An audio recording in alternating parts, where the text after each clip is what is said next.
మీనరాశి వారు పుష్యమాస బహుళాష్టమి అమావాస్య సందర్భంగా బుధవారము ఉత్తరాషాఢ నక్షత్ర సందర్భంగా ఎలాంటి విధిని పాటించడం వలన ఒకవైపు ఏలనాటి శని దోషం తొలగించుకొని వ్యయంలో శని దోషాన్ని తొలగించుకొని ఐశ్వర్యానికి ఆనందానికి విజయానికి ఎలా స్వాగతం పలకాలో ఈ వీడియోలో సవివరంగా సంపూర్ణంగా తెలుసుకుందాం.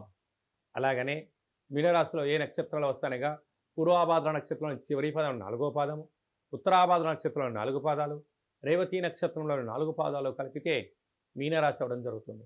చాలామందికి పుట్టినటువంటి కాల సమయంలో డేటా బర్త్లో లేనటువంటి కారణం వలన పేరు యొక్క మొదటి అక్షరాన్ని అనుసరిస్తూ ఆ రాశిని తెలుసుకునే ప్రయత్నం చేద్దాం.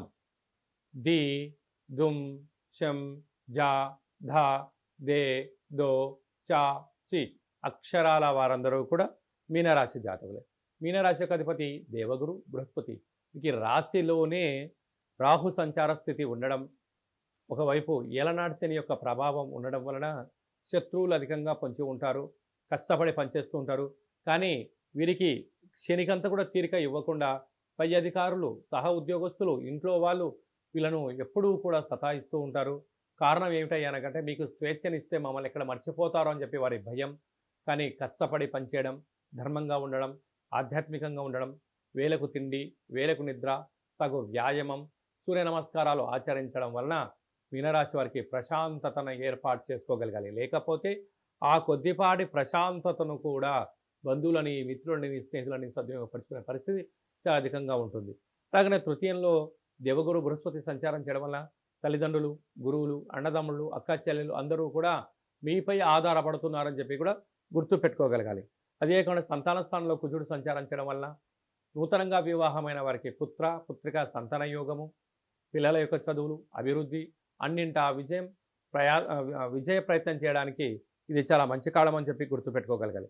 అదే కేతు సంచార స్థితి, ఏడాది తర్వాత బుధుడు, ఏడాది తర్వాత రవి భగవానుడు ఏకాదశ స్థానంలో సంచారం చేయడము యోగదాయకం. వ్యయంలో శుక్రుడు శని సంచార స్థితి ఉండడం వలన మీ జన్మ నక్షత్రం రోజున అష్టమి అమావాస్య తిథుల ఎందున దూరావాయు జల ప్రయాణాలు పెట్టుకోవద్దు. ముఖ్యమైన సభలు సమావేశాలు వాయిదా వేసుకోండి. అదే కాకుండా ఒకవైపు ఏలనాటి శని, వ్యయంలో శుక్రుడు శని సంచార స్థితి ఉండడం వల్ల తెల్లటి గుమ్మడికాయను కట్ చేసి కుష్మాండ దీపాన్ని పెట్టి కాళభైర స్వామి స్వాగతం పలికి తెల్లవారిన తర్వాత ప్రవహించే నీటిలో కానీ తెల్లజిరుడు వృక్షంలో పెట్టడం వల్ల వీరికి యోగదాయకం. ఇన్ని లక్షల వీడియోలలో ఈ వీడియో మీనరాశి వారు చూస్తున్నారు అన్నట్టయితే కష్టాలకు ఈరోజు నుంచి ఫుల్ స్టాప్ పెడుతూ కాలాన్ని శాసింపజేసే శక్తి కాళభైరవ స్వామికి స్మరణ చేసే సమయం ఆసనమైందని చెప్పి గుర్తు పెట్టుకోగలగాలి. కనుక కాళభైరవ స్వామి యొక్క స్మరణ, ధ్యానము మీకు యోగదాయకం. సాఫ్ట్వేర్ ఉద్యోగస్తులు, హార్డ్వేర్ ఉద్యోగస్తులు, వ్యవసాయ సోదరీమణులు, సినిమాల్లో పనిచేసే వారందరికీ కూడా ఈ భగవంతుడి సేవ అవసరం అని చెప్పి కూడా గుర్తు పెట్టుకోగలగాలి.